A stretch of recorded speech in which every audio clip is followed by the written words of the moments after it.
I'll drop that motherfucker.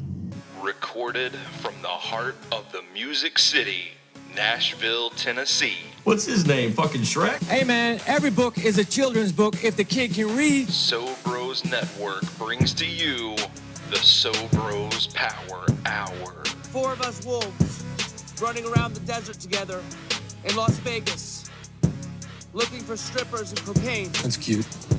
I remember when I had my first beer. Let the SoBrosNetwork.com team get you to your weekend faster. I just don't know how to express myself sometimes when I need to be properly different. This is the SoBros Power Hour podcast. I'm going to Shabooms! Lord have mercy, I'm about to bust. Welcome back for another episode of the SoBros Power Hour. It is finally Friday, free again, getting our motors running for a wild weekend here on the SoBros Network. I'll be your host for the show, the EIC at SoBrosNetwork.com, NFL draft analyst, Tennessee Titans analyst for Stacking the Inbox. You know me as Big Natural Stoney Keeley. I can't, though. I'm gonna say I can't. I don't think I can be called Big Natural anymore in this market after the Will. Are you Levis artificial? Oh, after the Will Levis leak. Oh, I got you. Yeah, you may have to. That name's taken on a new meaning after this week, and oh man. I mean, I think we should just stick with. Someone said Mayo Cannon. You know, I like that one. Yeah, that's a good one. I'm still here for the breakdown by Coach Mack, and where he just says hog instead of frog. Yeah. Well, that voice you hear is the oh man, I was about to call you the brainchild of Stacking the Inbox, but you are not the product of Stacking the Inbox. You are the engineer of Stacking the Inbox, Football and Other F Words, a football show on the 440 Sports Network. Mr. Zach Lyons. Zach, how are you doing today, my man? Doing good. I like how you do Football and Other F Words with me and Mike. And I've been the only mainstay from like the original football. No breaks, right? Like even Mike took like a year off. You know, Lebowski is gone. We had Internet Keith, DJ EJ. And some dude had the gall to get on YouTube and say, we need to kick Zach off the island because all he does is complain, bitch, and moan. And I'm like, dude, this is my podcast. Yeah. Like, I'm the only one. I have squatters' rights. I'm like, I've lived in it is. I know it's technically our podcast, but like, I have squatters' rights. Like that is, if I die, Football and Other Efforts dies with me. Nobody. I am the spirit of Football and Other Efforts. Yeah, I've been on like 4 shows, and people are calling for your head. I don't get it. It's like when Braden's always off the show, and everybody's like, "Oh, thank God, Braden's off the show for a football show." It's like, "Oh, good, it's Stoney." I catch karma, those, I guess. I catch those comments sometimes. Like people are like, "Oh, this should be Zach and Stoney full time." I'm like, "Damn, I hope Braden's not just in the chat today." But people on the internet say anything. Like I'm very fortunate that so far the Titans crowd has embraced me, and the F Words fandom and the 440 fandom have said by and large mostly nice things about me. But man, Nashville subreddit just reamed my ass one time because I wrote. It's actually why now people are listening to this in audio form aren't going to be able to see it, but I've got a this Dogs Playing Poker 10 sign is actually an homage to the people of Reddit because I wrote about the Frist running some sort of exhibit, and I basically took the angle of like, what did Nashville do to deserve fine art? And I thought it was a pretty funny article that kind of highlighted the Frist and the work that they were doing, and was a bit of a promotional piece. But man, I ticked some people off. I had some pretty terrible things said about me in that crowd. Oh man, I'm gonna have to try to get on Reddit, try to find this. Yeah, I've got it. I've got a link to it. It popped up not too long ago, but somebody actually said like, this guy writing about art is pretty rich. He strikes me as the Dogs Playing Poker type of art enjoyer or something like Well, that. why are we saying that's not art? Are we? Well, I mean, isn't that like that's one of the most famous paintings next to the Mona Lisa? Is the dogs playing poker painting? I mean, think Yeah. about how many times you've seen it in pulp culture and movies, TV shows. I don't know what's called. I mean, it's just called dogs playing poker, right?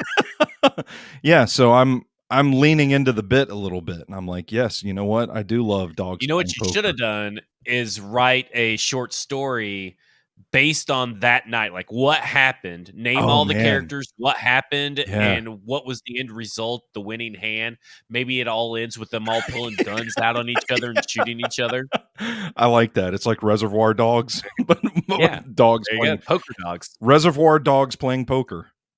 There you go. There we go. Yeah. Oh man, that's perfect. That's a movie right there. No, you don't ever get on Reddit, or you're not combing social media to see what people are saying about you, are you? No, I just don't care. It's probably I just really don't. It's probably best. I'm sure I would venture to say that I bet a large contingent of Titans Reddit probably hates my fucking guts and my voice. And I'm okay with that. I sleep well at night knowing that is probably the case. I take a dip every once in a while because I just want to know, okay, I've had this thing my whole life, and I've talked to coworkers about it too, where like I'm a nice guy, I'm a laid back guy, and it makes it hard for a lot of people, unless they're wired a certain way, to give me like direct constructive feedback. So like I've had to tell people before, like, look, if I fuck something up, just tell me I fucked it up. I promise I can take it. And Yeah. people still have a hard time. I've found cases at my day job where somebody has gone in and corrected a mistake of mine, created an entire case about it, notified the team that QAs that type of stuff and logs it and tries to investigate what happens, why a mistake occurred. We're talking like 5 people touching this thing, and I never knew about it because nobody ever told me that I fucked it up.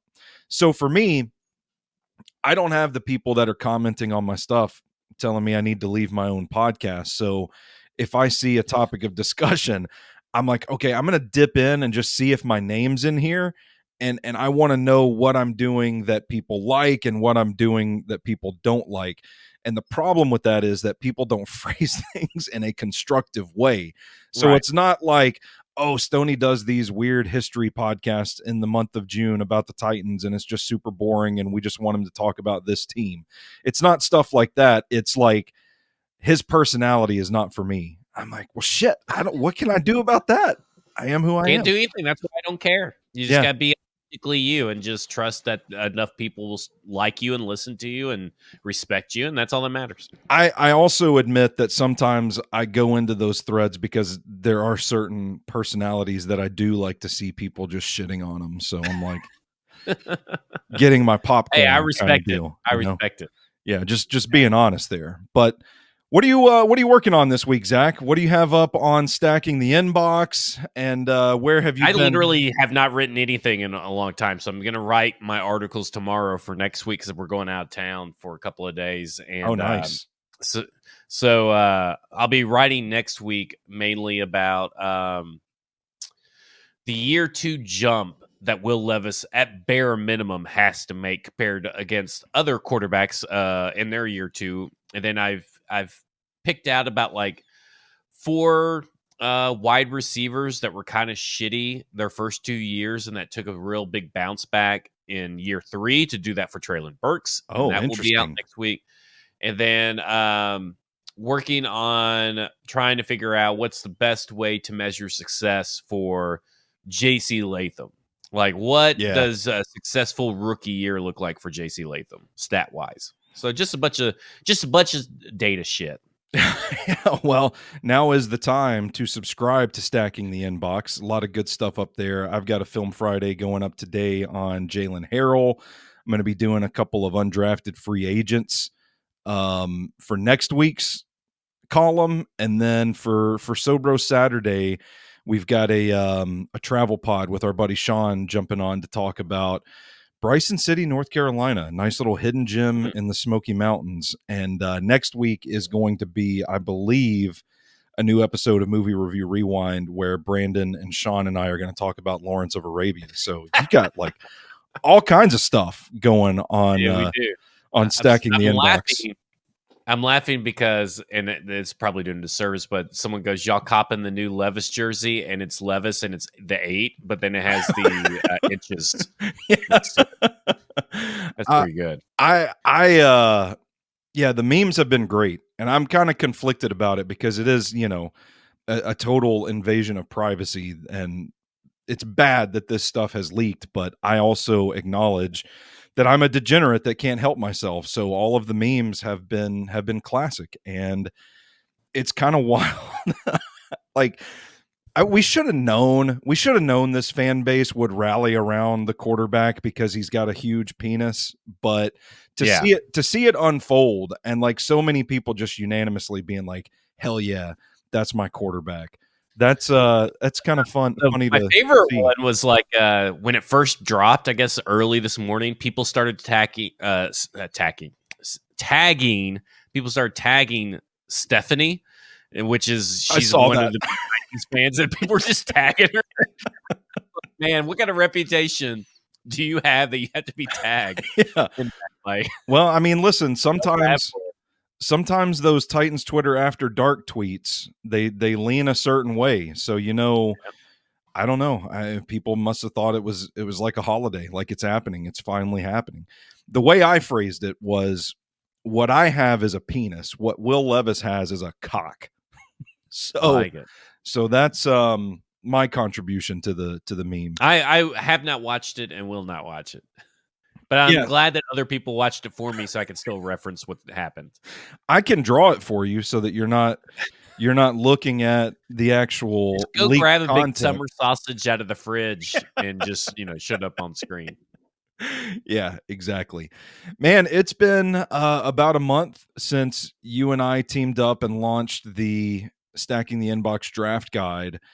I'm just curious, like, how you're feeling a month out. I know you did a great video, an episode of Stacking the Inbox with a show where you kind of talked about it. I felt like it was a pretty big success. The feedback that I got from it was really awesome, man. A lot of people that seem to really enjoy it, but I'm kind of curious, like a month later, with that type of workload that we were under for, I mean, really the last 2 months leading up to the draft were just, it was constant. I mean, I was living with bags under my eyes for those 2 months. To go from that and now a month out, we're kind of still in that sweet spot where we don't have to shift gears and focus on 2025 just yet. But now that we've had some time to reflect on it, how do you feel about that draft guide, and what are some of the things that you're doing to kind of decompress these days? My decompressing actually probably starts this weekend. Yeah. So we'll hopefully that actually kicks in. I'm ecstatic with the draft guide, and I think it by itself is well worth the admission for stackingtheinbox.com. It's well worth the subscription. I mean, we're talking over or right at 300 profiles, if I'm not mistaken. Yeah. Or did we stop at 275 and you went on to 300? Yeah, because I'm a lunatic. We got 275 in the draft guide, but it didn't sit well with me to get that close to 300 and not to get to 300. So once it was completed, I did 25 more prospects and just wrote a column about them. And we did 311 pages, so I do know that. But I think it worked out well. I think it did well. We learned a lot. There's a request for links to get back to like the main table of contents or at the bottom of the page and stuff like that. And we'll design it a little bit different next time. But I think it was easily digestible, easily readable, and enjoyable. And I think it really worked out. Yeah. I mean, I have no complaints with it. I was kind of surprised it turned out as well as it did. And we actually got it done.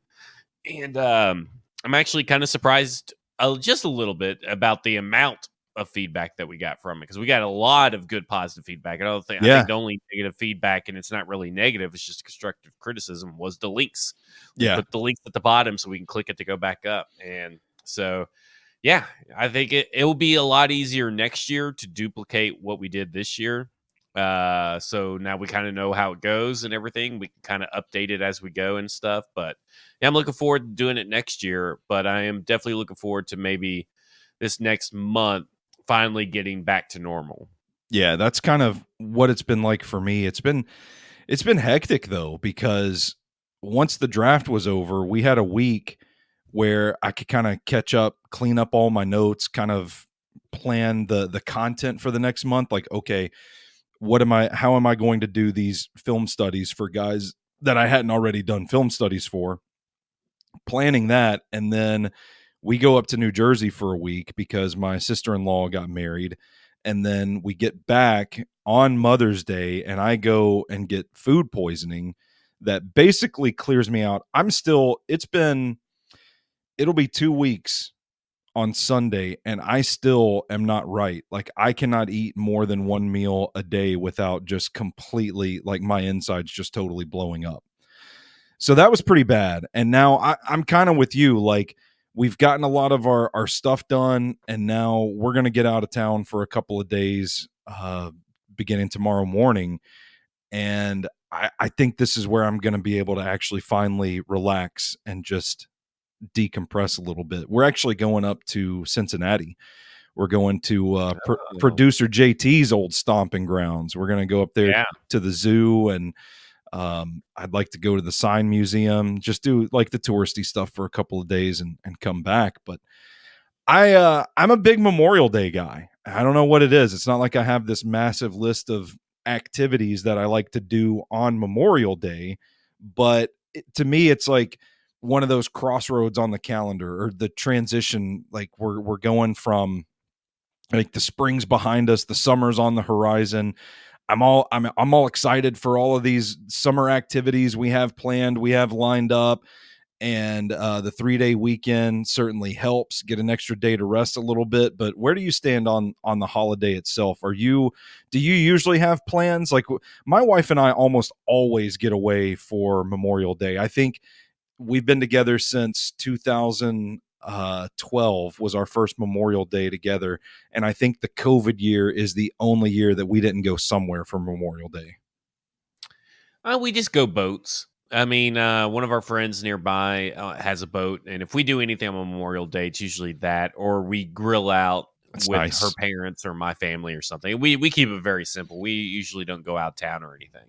Yeah. Well, let's get back to this. Whole thing is just going to be a stacking the inbox ad, by the way. If we can just make this whole power hour just an advertisement for stacking the inbox, it's pretty much what we've done so far. Kidding. Of course, I wanted to talk to you specifically this week because you are coming back from Memphis in May, and I want to get a little bit about your experience there, because Memphis in May is something that we've talked about on the Power Hour before, but I didn't realize this was like a multiple day barbecue festival. Is it a festival? Is it a competition? How would you describe it? It used to be considered almost a festival, because you'd have the barbecue contest, and then you would also have a music festival attached to it, kind of bookend and all of that kind of stuff. And this year is just the barbecue competition. Okay. But there's stuff for people to come out and do. There's like all these kind of like fair food booths and stuff like that for the general public. Over 120 teams easily. It may even be more. There was so what happened was, it's usually on the riverfront in Memphis, and this year they moved it towards campus because a private company bought up the land that it used to be on at the riverfront and wanted to charge like outrageous damage deposits. Try to charge them like $4 million or something like that. It may have been 1.4. It's either 1.4 or 4 million. Either way, not good. And so they moved it away from downtown. Well, that company, or that private firm, started their own barbecue contest the same weekend. They called it Smoke Slam 2024. And it had it started off with like 55 teams and ended up with 41, and then ended up with even less. And there was a lot of complaints about it. And they overcharged for everything. What you could have charged, what you got with Memphis in May at the price that they're charging down there, you didn't even get water down there. Like, you had to supply your own water, and here you have your own water hookup and everything. So it was a shoddily run. But yes, it is multi-day. So the first day we got down there was Wednesday. We just set up that day, just kind of run through what we're going to do, set up our barbecue spots, kind of get our timing and stuff down. Thursday was wings, turkey. We did something called the Kingsford, which was pulled pork, but it's a Kingsford tour. They bring around 20 people to various places. You have like 3 or 4 stops, and you're pulling the pork out and all that kind of stuff. We had something else that day. And then the next day was seafood, poultry, Oh man, beef, and then exotic. And then the last day was ribs. And now you have ribs, but there's also teams that do ribs, pork shoulder, and whole hog. So whole hog and all damn, that's on that Saturday. it's a lot of barbecuing. It's a lot of barbecuing. There we participated in 10 events, but there's actually 12 events if I'm not mistaken. So we did 10 of the 12. And like So I did wings. Go ahead. What's the typical day like out there then? Are you just set up, you're out there just cooking, there are other people around you that are cooking too? This has to be the greatest smell on earth, I would imagine. Yeah, it is. It is just people wandering around, drinking, partying. But you're mainly cooking. So our team split up the duties pretty well. So we kind of like, not everybody had to cook every day. Not everybody had to cook something big by themselves. So it was really nice. So you're basically just, hanging out at your tent or nearby, because everybody has multiple tents, or some places that have 2-story tents set up, like 2-story like establishments and stuff. And it is you basically cook to about 3 or 4, and then you kind of just start partying. So like after you're done there, people start partying, start popping drinks, playing music really loud. But it's like serious business up until that point. So is this like, you're talking about an event that are people camping out there? Is it like you just pull out the chairs at the end of the day and everybody just communally has a good time? You don't have to stay. We stayed at an Airbnb nearby, but nobody on our team stayed the night, because anything that we didn't require us to be up that, be there around the clock or anything. Yeah. And they have it all locked up. It's really hard to get into. And then there's, of course, other teams do stay around the area, but they have security and all that kind of stuff. So even they do a really good job where if you are a team that's like for pork shoulder or whole hog, you may have to have someone stay around, into the wee hours. But I think the earliest anybody got there was like 5 a.m. Now, you might have said this and I might have missed it, but is this something that's open to the public, or is this just a private like competition thing? So it is a competition you have to pay to get in, and then to attend there is a payment that you have to pay, because it's for a fundraiser as well. So you can Don't ask me what fundraiser. So can you just like walk around trying a little bit of everything from everybody? Oh, if someone has some free samples, you can. Not everybody has free samples or has the time to break away from cooking, but a lot of places do. It's a big party night. Like Friday night, people are coming into tents and partying, and they go way deep. It's like it's really it's a big thing. I can't barbecue for shit, but I don't know. I was keeping up with your posts on Twitter, and I'm like, this looks like a good time. This looks like living life. It is a good time. Yeah, it is a good time. We need more people for me and my brother-in-law's barbecue team. We need more people, but we need more like sous chefs. Not necessarily that you're in charge of cooking something, but like, here's what we need at this time. We need you to start doing this, or you need to do that. Stuff like that. Yeah, I can carry stuff. I can move furniture pretty well. So there you go. We'll have to put you on. If you ever need like a deckhand, I can. You'd be surprised. There's a few guys that were on the team that they didn't cook; they were just deckhands. Yeah. So, how did you guys place in the competition? Overall, we didn't do that well. We did well, but not that well. So, like, it's to illustrate how close it is. I was in 20th place in wings. Okay. But I was 0.56 points away from first. Damn.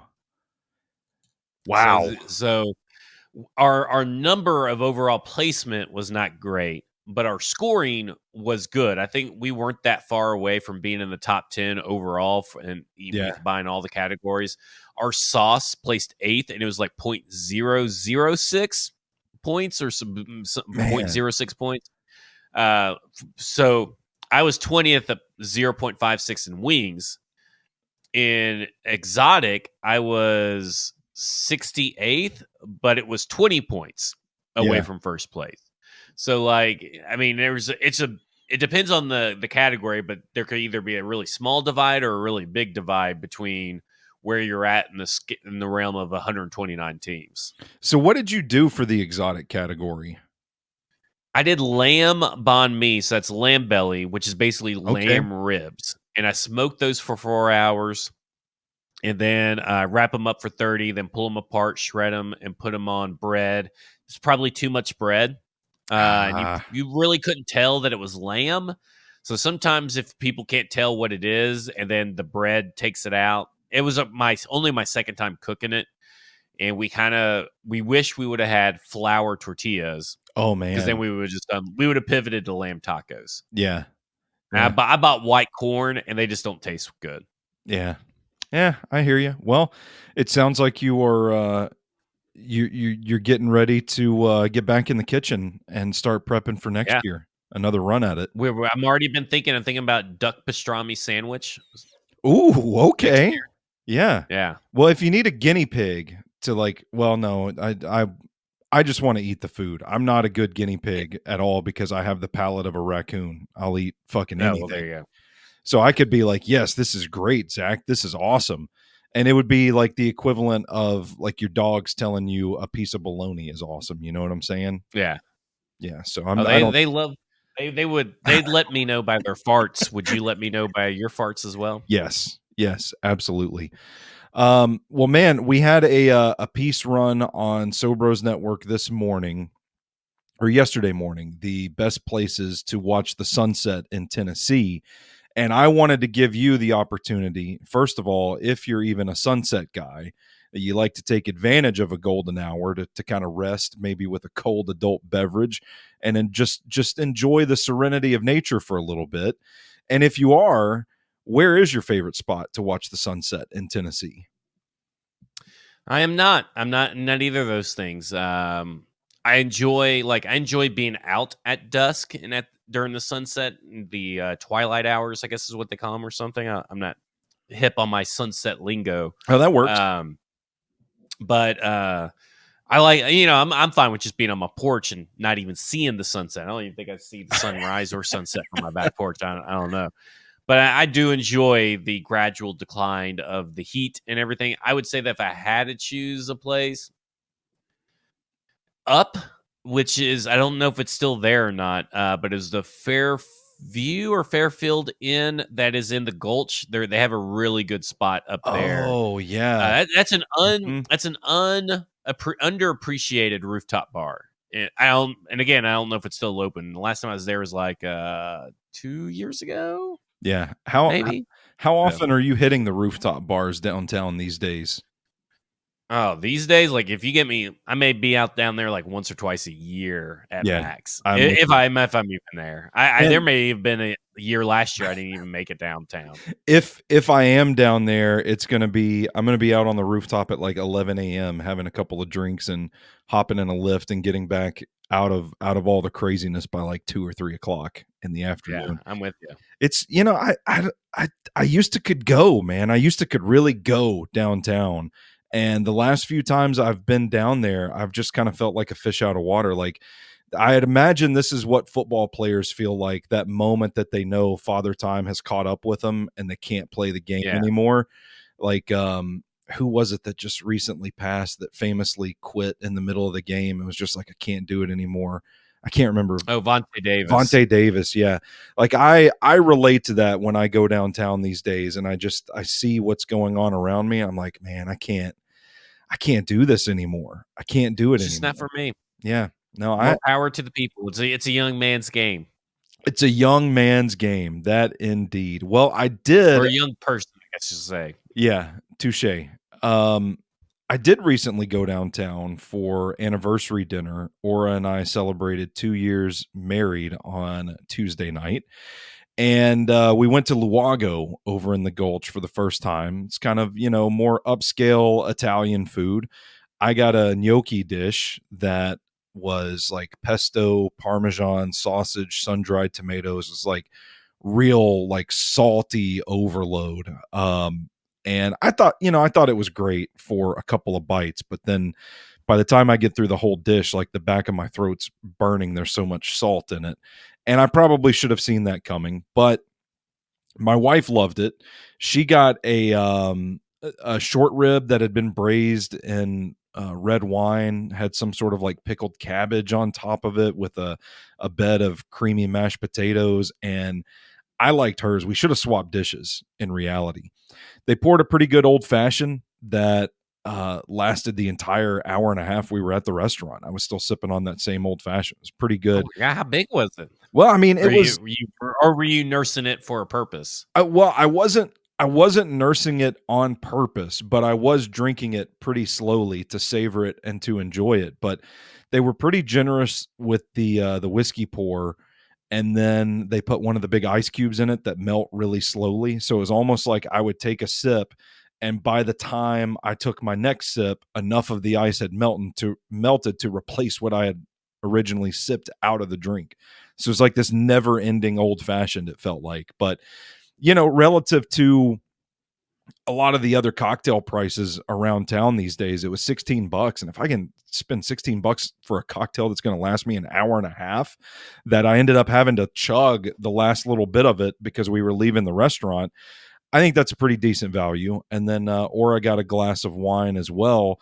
I wish we had switched entrees because then I feel like I'd be a lot higher on the restaurant. The short rib was really good. I mean, it was just taking a fork to it was the meat was just falling apart. It was so tender. And the potatoes were nice and creamy. I liked the little bit of crunch and the little bit of tang that the cabbage added to it. Really good dish there.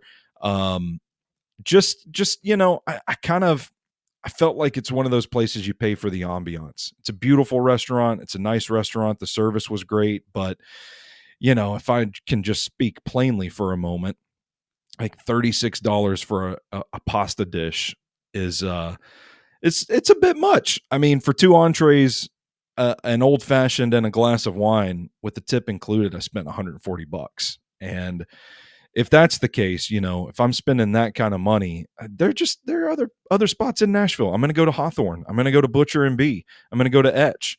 And, for that, I docked points from Luago, but I could also see where if like you don't care about the money at all, you don't even know how much you're spending, you're that type of rich, it's probably a pretty good spot.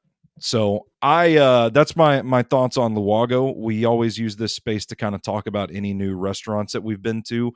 So Zach, I would open up the floor to you if you've tried anything new recently that you want to talk about in this space.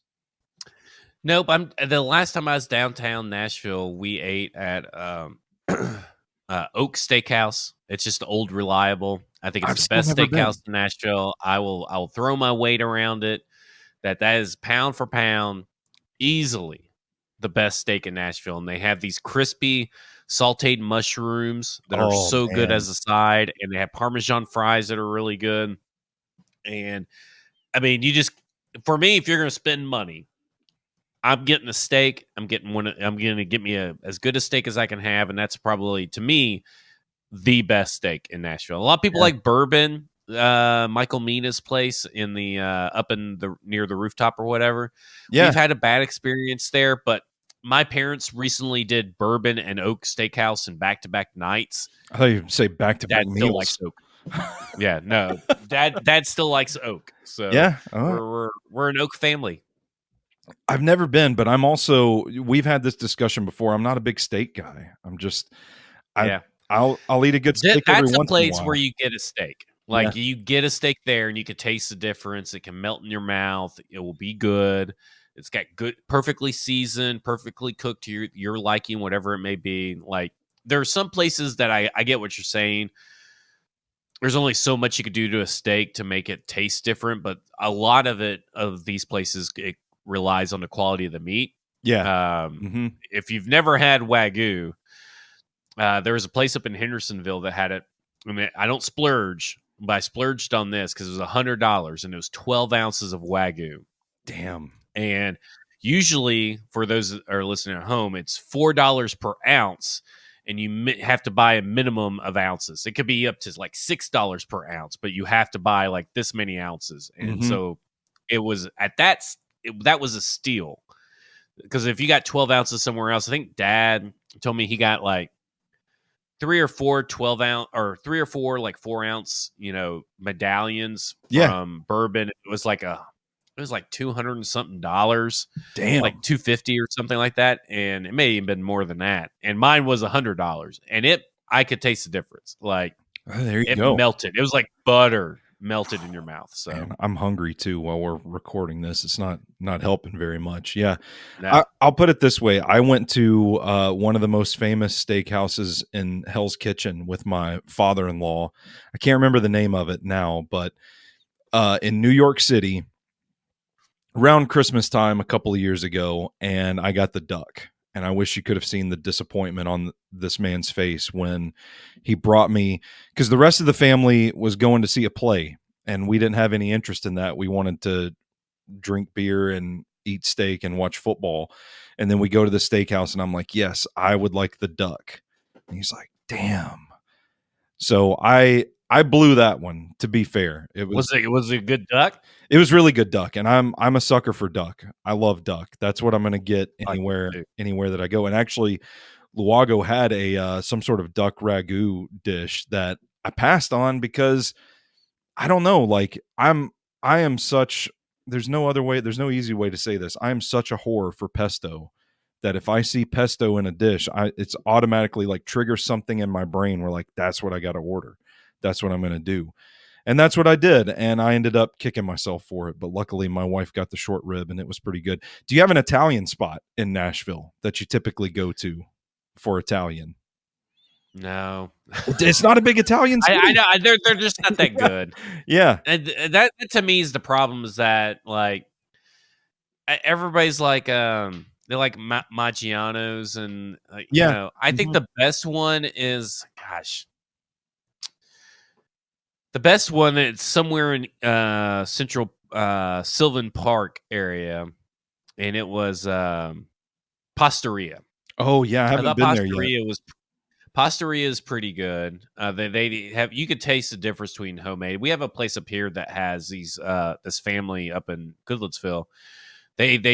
They're from Italy, and they go to Italy every so often. They close their store, but it's called Pasta Gallifi up here. And we're supposedly getting one opened up next to Half Batch Brewery up here.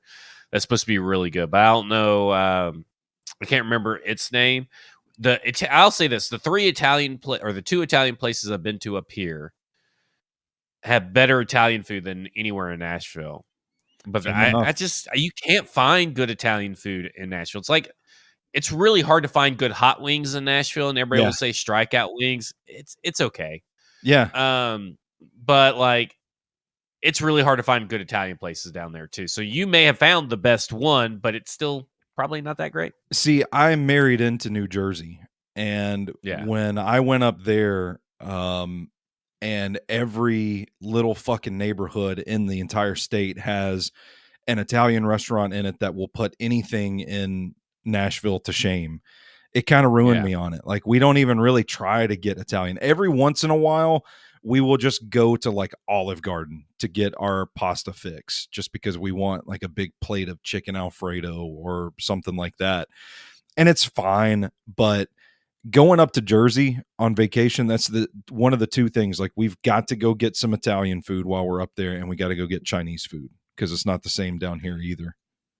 I'll tell you a good duck dish where you can get it. It's the Chef and I, and it's their brunch, and they do duck and waffles. Ooh. And it is the most magnificent brunch meal I've ever had in my life. and it is delicious. And you typically do a blueberry or blackberry homemade jam that goes Damn. all over the duck and all over the waffles. It's the best. Sounds pretty good. Well, I do have a few Nashville stories of the week to get through. I want to start with the cicadas. Naturally, hot topic of discussion around town these days. These motherfuckers are just buzzing all around through the air out there. Peeing on people. They're peeing on people, which is like a new wrinkle. It feels like every few years there's a new class of cicada, and there's some they're like fucking Kyle Shanahan tinkering with the 49ers offense. There's always going to be a new wrinkle every time you play him. It's the same with these cicadas. The revelation that there are cicadas in, I think it was South America that the story cited, that are literally just, they're such strong peers, projectile peeing from the trees. There is such a thing as cicada rain. I haven't experienced cicada rain yet. The first time I do, I'm going to puke. Thankfully, they haven't been that bad this season so far in terms of like catching a bug with a death wish that's just like flying into your face or anything like that. I haven't experienced that yet. I also barely leave the house, so I'm sure my days are numbered. But the sound that these things are making, especially when I go to visit my mother out in Gladeville, where she's out on 4 acres of property that's adjacent to like 500 acres of just woods where it's just nature, I have to kind of cover my ears a little bit to get in the house because they're so loud out there. Your thoughts on one, cicada rain, and have you had a bad experience with a cicada this cycle yet? Okay, cicada rain, I'd probably be with you, is like it'd probably make me want to vomit. I've had a few run in with cicadas. We murdered about 50 of them on our way back from Memphis in our car, and we got there, and we started driving on our road, and we could hear that we were listening to the Athletic podcast, Athletic Football Show. My brother-in-law, we could hear the fucking cicadas while we're driving through over the radio. We could hear them. It is insane. We are up to, I think, 3 cicadas consumed by Havana. She's eaten 3 cicadas. Yeah. And she was munching on a cicada wing. And I have had one land on my shoulder while I was bringing groceries out from Kroger to our car. And I was trying to blow. I'm sitting there in the parking lot, hands full, and I'm trying to blow it away, and it wouldn't leave. So I have to set it down. I flicked it, and it goes, yee! Like it makes this sound. It makes this sound. Yeah. When you flick it. Man, they're annoying. What are the purposes of cicadas? Like in nature, all these insects have like a purpose, right? Like maggots can clean up, dead wounds, and you gotta have honeybees and all that kind of stuff for the ecosystem. Like, what is the purpose of cicadas? I have no idea. I'm actually going to look that up while we're on the show the first thing that pops up, I just typed in what is the purpose, and it autofilled of cicadas. So like people are looking at this. Cicadas, this is courtesy of the US EPA. Cicadas are not dangerous and can provide some environmental benefits, including cicadas are a valuable food source for birds and other predators. They can aerate lawns and improve water filtration into the ground, and they add nutrients to the soil as they decompose. So they're about as useful to the environment as like I am. Like I can go shit on the ground and enrich the soil. I'm probably a good food source for the right animal. Like when your purpose as an animal is to feed other animals, and you only come around once every so many years, I'm pretty close to saying you don't have a real purpose. Well, the first thing that popped up on me when I was, what is the purpose? It was, of course, cicadas, but it was a website that looked like it was built back in 2004. Okay. Cicadamania.com. So this is just cicada propaganda. So I can't really believe anything that I'm going to be reading on this site. Yeah. But like it's got categories for agriculture, cicada, anatomy, eggs, exuvia, eye color, nymphs, specimens, teneral, behavior, books, broods. There is 23 broods of cicadas. Wow. So, yeah. I did see a bird cicada alphabet. I did see a bird snatch one out of the air a couple of days ago, and that was pretty good. It was like buzzing around in the backyard, and I just saw this bird perched on our rooftop just swoop down and just take it. And it, like you said, it makes that little noise, and then it was just gone. Crunch. They do say that you can Okay, eat so this is pretty cicadas. cool. So this Cicada Mania site, back in the day, Okay. because I used to build websites, by the way. So back in the day on Age of Fire and GeoCities, you could change your cursor, Yeah. you know, on a website. It's a cicada. It changes to a cicada when you hover over a link. Cicadamania.com. Nice. You can buy, they got mugs, shirts, and more. So it's the perfect gift, according to this website. If you take two things away from this podcast, subscribe to Stacking the Inbox and visit cicadamania.com.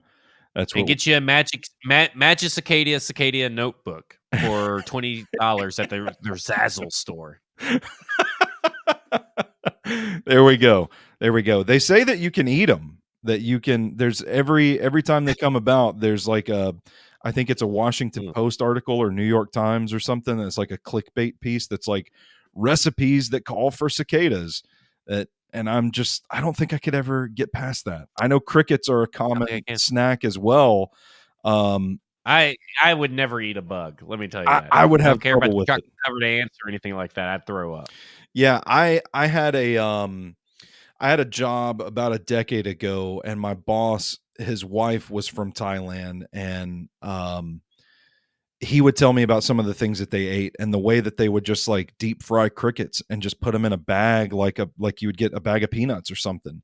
Yeah. And you just pull them out and snack on them. And I could never bring myself to try it. Now, she made us some soups sometimes that were so pungent that you couldn't breathe. Like it would burn the back of your throat just being in the same house as what she was cooking.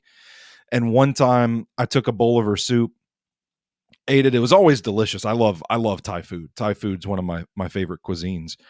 And I noticed that there were like hard pieces of the stew, but I didn't want to be rude, so I would just like try and eat them and just gnaw on these like tough pieces of wood and swallow it. And at the end of the meal, I'd go and take the bowl to my boss, and he sees that it's empty, and he's just like, "Oh man, I should have told you before you started eating this. There are things in these soups that you can't eat." And apparently it was some sort of root that was like literally a tree in the soup that I was just chewing on and eating. So I could get to that. I could get through that, but I couldn't get to the bugs. I couldn't get to the eating of the bugs. But like you said, I know people do it. No. Yeah, that's enough. Okay, so the mouth watering that our steak talk gave me has been nullified by the cicada talk. I do want to talk about Do 615's list of pools in Nashville. This is a newsletter that drops a couple times a week or something like that, and they have released their list of pools in the Nashville area that you can go to. They list the Dive Motel, which is open year-round to the public, but super 70s aesthetic. I still haven't been to the Dive Motel, but I've seen it pop up on a few of the Nashville influencer Instagram pages. It looks like a really cool spot. Have you heard of this place, Zach? I have actually heard of it, and because it's like one of those old time 70s shit like movies where you see everybody hanging out at the pool and stuff. But I have seen it. I haven't been. The only place on this list that I've been to is Pinewood Social. Yeah, I didn't even realize they had a pool there. I've never been to a pool. Yeah. They have a pool, swim up bar, if I'm not mistaken, as well, and I think a swim up patio food truck, if I'm not mistaken. Oh, okay. So it's around. I know where the food truck is usually parked. I'm thinking it's around there somewhere. I guess I don't know. Must be. Yeah, I've missed it. I've been to Pinewood as well. They also list the Governor's Pool at White Limousine. I still haven't been to White Limousine. From what I've heard, it's pretty hard to get into. You need reservations well in advance. And I don't know, man. It's kind of like we talked about earlier. Like I'm not downtown all that much these days. And when I am, I want to find peace and quiet. I'm rarely dressed for the trendy, nice parts of town. I don't think a Nashville pool is for me. A public pool, these fancy pools. I don't think that's for me. Yeah. Not for my body type, I guess I should say. I have been to the Pool Club rooftop bar that sits atop the Virgin Hotel. I've actually written about it on SoBrosNetwork.com. It's a really cool spot. Really good margaritas. It's kind of a combo, like bar, rooftop restaurant, good views of the city with a pool also there. The time we went was kind of a crazy dynamic. Like you have to be a guest at the hotel to be able to use the pool. Otherwise it's fenced off. If you just go for the bar, you're like on the outside looking in. It feels kind of creepy if you're just standing at the guardrail just watching people in the pool. But your first time there, you're kind of scoping it out like, oh, what is this place? Very weird dynamic going on there. It was a combination of people that looked like they were shooting like a hip hop music video, like thong bikinis, twerking on dudes in tight Speedos and stuff like they do in hip hop, wear their tight Speedos. The hip hop video people were not in Speedos. Let me correct myself there. There were women in thong bikinis twerking. And then on the other side of the pool, there were like old dudes in Speedos. It was like couples that were, like gray hair, blue hair. That's the word I'm looking for. Old blue hairs jumping in the pool with all these young folks that were twerking on the other side. It was a very weird dynamic. And we just walked over Full to House the Club, bringing people together. yeah, we just walked over to the balcony and drank our margaritas and stared at the Nashville skyline. And it was one of those spots that it was pretty packed, but you still had room to breathe. So that's the one spot I do want to check out, this dive motel one day and just kind of see what it's all about.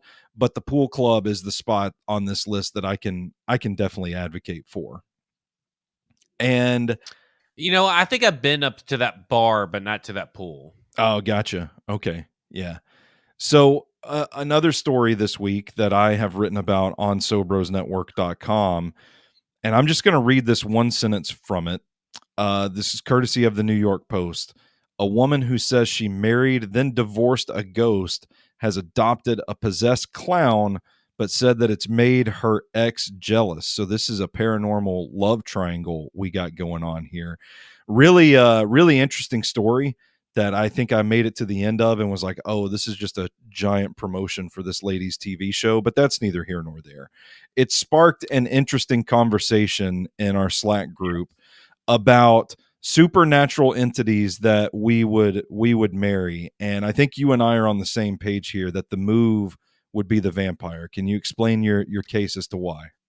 So here's my thing, because I read your article and you said that you'd have to give up food for drinking blood. Yeah. No one says you have to be a vampire. Well, that's true, but I would It's just that if I'm gonna marry, I would want like to be I would be okay with being a vampire, but I mean, like if I'm gonna marry some any of the monsters out there, like you can't do zombies because then you're always having to watch your back, and if are they gonna be a slow zombie, a fast zombie, or are they gonna be eventually just eat you during the sleep? Like a vampire has multiple ways to get their blood. Yeah. Right. They go to blood banks. They can kill your neighbors. I mean, they don't have to stay in the house. A zombie's in the house, right? Yeah. Like you're going to chain them up back or in the garage in a separate room, which is just another hassle.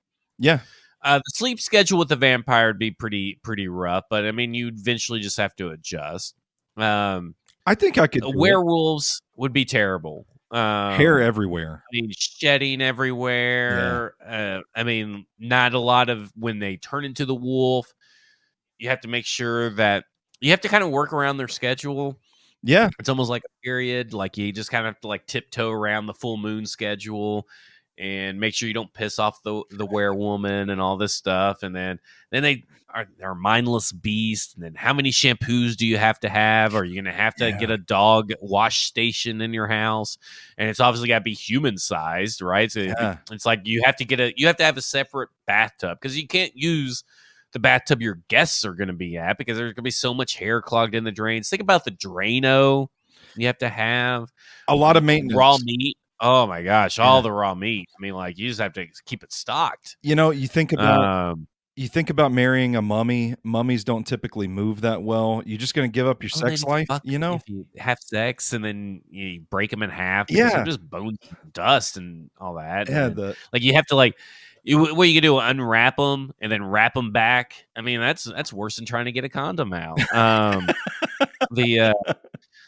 thought about the creature from the Black Lagoon. Too slimy. I'm like, okay, here's the thing.